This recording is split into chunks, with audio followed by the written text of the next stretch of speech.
The second turbine of the Grand Ethiopian Renaissance Dam has recently begun generating electricity, and this is just one of the many blessings of this mega dam. Greetings, ladies and gentlemen, and welcome to Addis Dialogue. My guest today is Dr. Mintewab Bezabih. She is the Deputy Director of Ethiopian International Professionals Association, or ABAI. We'll talk about the economic benefits of this huge dam. To stay with us.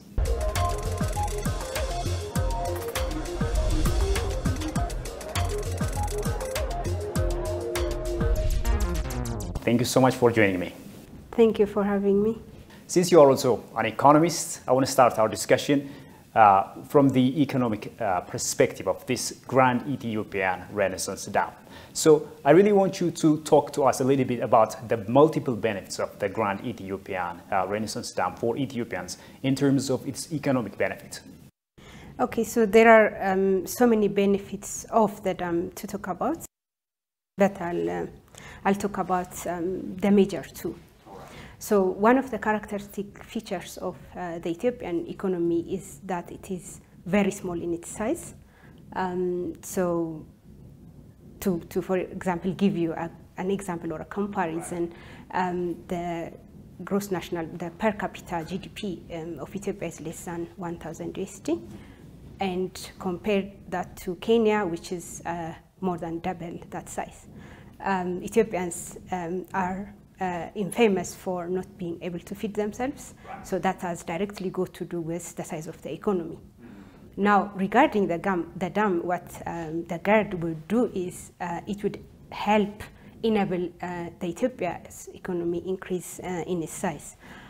Just to talk about the mechanisms, what it will do is it will intensify a lot of the production. So one of the reasons, or the major reason, why the Ethiopian economy is very small in its size is because it's of very low productivity. So the amount we get per unit of land or per unit of labor or per unit of capital is very small. So if we are to increase the size of the economy, then the productivity has to be increased. The productivity per unit of factor, per unit of land, per unit of labor, or per unit of capital has to increase. And that happens through the infusion of technology, which has electricity as its major input. So I can give you an example of, for example, poultry or livestock production in a small amount of land. And if you want to switch from a traditional poultry or livestock production into a modern poultry or livestock production through technological intensification, then you would need an energy input in the form of electricity. So that's where you would increase the productivity, and you can imagine how the size of the economy would grow as a result of that. The other characteristic feature of the Ethiopian economy is the fact that it is very undiversified. So we've been hearing from time immemorial that agriculture has about 80% contribution to the economy, and that's actually, in a way, that tells of the virtues of agriculture in Ethiopia. But that's also quite a tragic fact, because a growing dynamic economy has as its major characteristics diversification and dynamism. And without diversifying into the secondary manufacturing or the tertiary service sectors, development in its real sense wouldn't happen.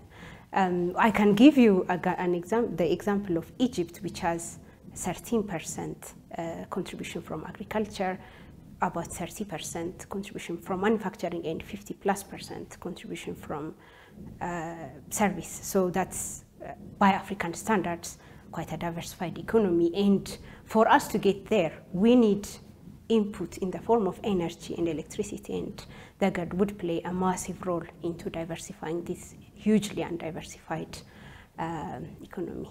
So those are the two I can think of as major contributions of the GERD towards transforming the Ethiopian economy into somehow its desirable state. Wow, beautifully put, Dr. Mintewab. Obviously, the Grand Ethiopian Renaissance Dam will have, as you said, diversified and multiple benefits for Ethiopia. Let's also talk about its benefits for the entire region, the Horn of Africa. So talk to me a little bit about, the multiple benefits this dam, this huge dam, can have for the Horn of Africa. So in terms of regional benefits, I can think of two regional components. The first would be the Horn of Africa, or countries that are neighboring Ethiopia. So these countries would directly benefit, obviously, from cheaper access to power, to electricity. So now they have a huge dam in their vicinity. For example, the Sudan has the GERD just 30 miles off its border, so it would get electricity cheaper than it would have otherwise. So that's one obvious benefit. The other benefit is when a lot of these countries are very energy deficient. They would normally rely on gas or fuel wood, or coal, as their major source of energy, of course, some electricity. Now, infusion of electricity into their economy would mean improvement of their energy mix. So what they're using out of coal or gas would improve as a result of there being electricity. So the energy mix efficiency would improve as a result of having relatively cheaper access to electricity. Another benefit I would foresee from the GERD is, of course, the benefits for countries along the basin. Mm-hmm. So the GERD, unfortunately, has been making headlines for the wrong reasons. So there has been quite acrimonious negotiations between Ethiopia and the downstream countries, and followed by, of course, very bitter press releases. Now that GERD has become a reality, it would change some of that, I would think. So it would signal, on top of it being a reality and being, of course, useful for Ethiopia and the neighboring countries, it would also signal that cooperation is the way.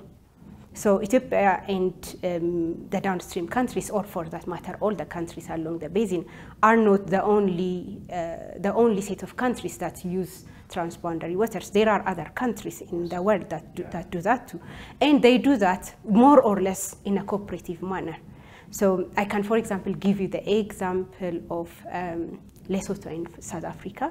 So there is a big multi-billion, multi-dam partnership between the highland country of Lesotho and the lowland country of South Africa. And they have the largest water transfer programs in Africa. And what happens is Lesotho would sell its water share to South Africa, and South Africa would use that water, of course, for its own purposes, but Lesotho would get it back in the form of foreign currency, and Lesotho's water is famously known as the white gold. And there is no reason why the countries along the Nile Basin won't do that. There is obviously a lot of untapped potential in terms of water trading between Egypt and Ethiopia, for example. So right now, the talk has been of GERD not harming downstream countries. And there is obviously no official talk of water shares. But suppose we talk of water shares of Ethiopia from its current 0% state to 10%, which is right now just evaporating into the thin air. Now, if Ethiopia had that, one option for Egypt would be to actually buy Ethiopia's share of water that Ethiopia doesn't use anyway. And further than that, what could happen is Egypt, instead of using the water in its desert, could invest its boat share in Ethiopia's islands. That would be happiness for everybody. Ethiopia would gain, Egypt would gain from the agricultural efficiency. So there is a lot that could be gained from the cooperation along the countries of the basin, basically. I'm so glad that you brought up this idea of cooperation when it comes to the Grand Ethiopian Renaissance Dam. How can this dam help the downstream nations, also the African continental free trade area, to flourish? and to bring about more economic benefits. Right. So I think I've answered a bit of the question, your question, when I was talking about the water share trade. When we think of the free economic zones, the first thing that comes to mind is, of course, customs and duties. So now, that is what would break, that arrangement would break the barriers in trade through removing such customs issues. Now, there is a lot to be gained from a regional cooperation by virtue of the fact that such regional economic zones would expand the regional economies, would lead free flow of goods and services, and would make all the countries benefit from it. A power, for most countries are deficient in power, the fact that Ethiopia would be the powerhouse of this region would mean that Ethiopia would be actually driving or actually fueling literally the economic free zone. So the flow of goods and services would be smooth when there is, when there is access to transport and electricity and that kind of stuff. And that's basically what GERD provides. The other benefit of the GERD in terms of regional cooperation would be that it would make, as Ethiopia would be the powerhouse of this region, it would make Ethiopia an attractive destination for investment from the regions. And it actually goes both ways. So Sudan the Sudan in South Sudan would also, for example, be quite attractive destinations for Ethiopian investors by virtue of their proximity. So there is that also. Let's also talk about the Grand Ethiopian Renaissance Dam vis-a-vis the fact that it is green. As you know, it is eco-friendly, it is green, and this is the call of the international communities, global leaders, and Ethiopia, as you know, is the proponent of green economy. So what are some of the things that you see, some of the benefits that you see this huge dam can bring about in this regard? So in terms of greening the economy, in terms of its environmental benefits, one of the benefits that GERD would bring about is it could act as a potential access to what's called the Green Environmental Fund. So what we had so far in the beginning of this climate change crisis, a lot of the effort was geared towards mitigation. So, and a lot of the talk and the resources have gone directly towards mitigation. But with increased awareness that it is developing countries that carry the burden of the crisis, the climate change crisis, and the fact that developing countries would be more suited to taking up adaptation actions. There have been efforts at acknowledging that and providing funds towards that. So there is huge fund called the Green Environmental Fund that largely gets, unfortunately, unused by many developing countries. So this is, along with the regional cooperation question you asked earlier, this could be a potential for actually utilizing that kind of global funding and global infrastructure for climate change adaptation. At a regional level, there is quite a few things that the GERD brings in terms of being environmentally friendly. So one of the benefits of the GERD is its reduction in sedimentation. As you know, the Blue Nile waters are famously very perturbed, very muddy, which basically directly signals that there is a lot of sedimentation that they carry towards the downstream countries. And this is not a much talked about benefit of the GERD, but the sedimentation actually creates a lot of damage to the dams in the downstream countries. The Aswan Dam, for example, has lost 50% of its capacity because of sedimentation. And 95% of the sedimentation comes from the Blue Nile waters. The news in Sudan is even worse.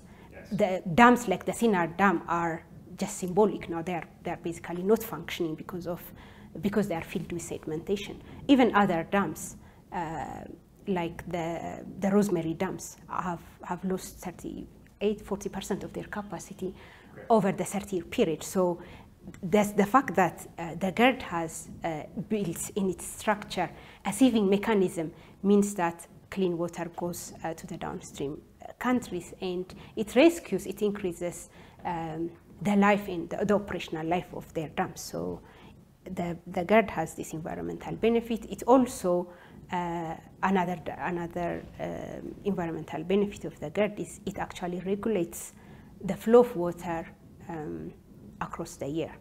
So, as you know, without the GERD, the flow has been that it will be very high gushing in the rainy season and it will be very low in the dry season. But now that could be regulated to the benefit of course, to the downstream countries. Let's also talk about the free trade zone that has recently been inaugurated in Ethiopia. So, as an economist, what are some of your observations in this regard?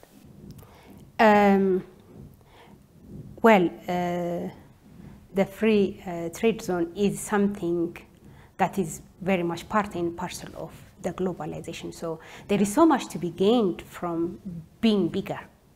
So economically operating, there is a term a phrase in economics called economies of scale.